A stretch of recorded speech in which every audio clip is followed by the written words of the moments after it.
विलास घुले हत्या प्रकरणामध्ये सौरव सोनवणेला अटक करण्यात यावे या मागणीसाठी गेल्या 6 दिवसापासून घुले कुटुंबीय जे आहे ते बीड जिल्हाधिकारी कार्यालयासमोर आमरण उपोषणाला बसलेलं आहे।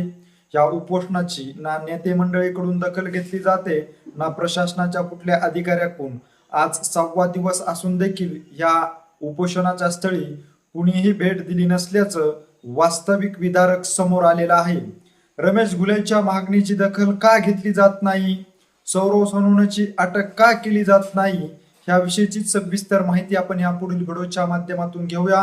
तर नमस्कार मंडळी, बीड जिल्ह्यातील केस तालुक्यातील टाकळी येथील हॉटेल व्यावसायिक असलेला विलास घुले याची चाकू भोगसून हत्या करण्यात आली होती। या हत्या प्रकरणानंतर या हत्यातील सर्व आरोपींना अटक देखील करण्यात आलेले आहे, परंतु या हत्या प्रकरणामध्ये आरोपीला केल्याच्या कारणावरून खासदार पुत्र सौरव सोनवणेंना अटक करण्यात यावी ही मागणी जी आहे ती घुले कुटुंबियासह समाज बांधवातून केली जात आहे।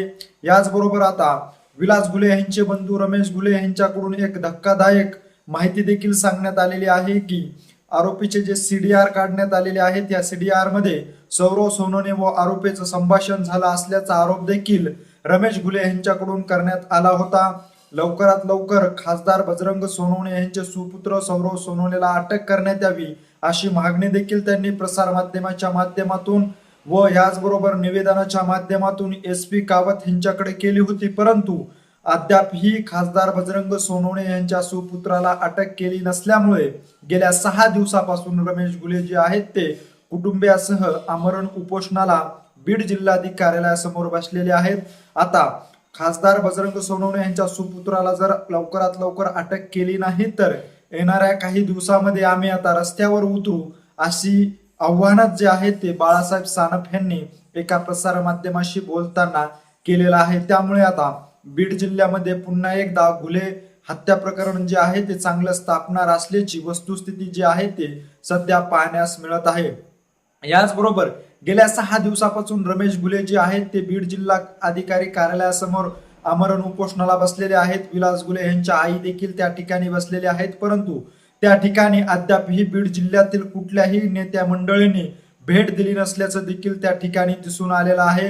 याचबरोबर प्रशासकीय अधिकाऱ्यांनी देखील भेट घेतली नसल्याचं रमेश घुलेसह घुले कुटुंब व बाळासाहेब सानप यांच्याकडून सांगितलं जात आहे। त्यामुळे आता गेल्या 6 दिवसापासून रमेश घुले जे आहेत ते त्या ठिकाणी उपोषणाला बसलेले आहेत, त्यांच्या आई देखील त्या ठिकाणी उपोषणाला बसलेले आहेत, परंतु प्रशासकीय अधिकाऱ्याकडून या उपोषणाची दखल देखील घेतली जात नसल्याचा आरोप रमेश घुले व घुले कुटुंबियासह नातेवाईकाकडून केला जात आहे। त्यामुळे आता येणाऱ्या काही दिवसामध्ये विलास घुले यांना न्याय मिळवून देण्यासाठी आम्ही रस्त्यावरची लढाई लढणार असल्याचं या एका प्रसार माध्यमाशी बोलताना बाळासाहेब सानप यांनी सांगितलेलं आहे।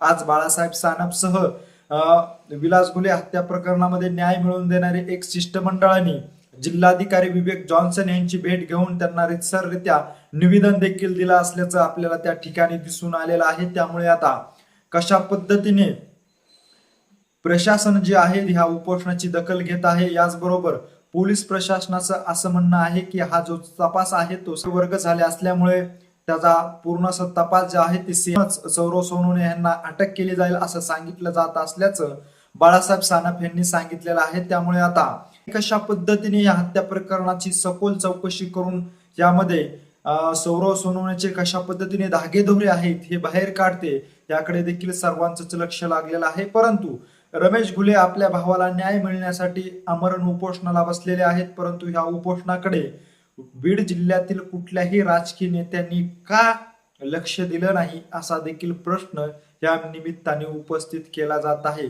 एकंदरीत ह्या सर्व घडामोडीविषयी नेमकं तुम्हाला काय वाटतं हे आम्हाला आमच्या कमेंट बॉक्समध्ये नक्की कळवा।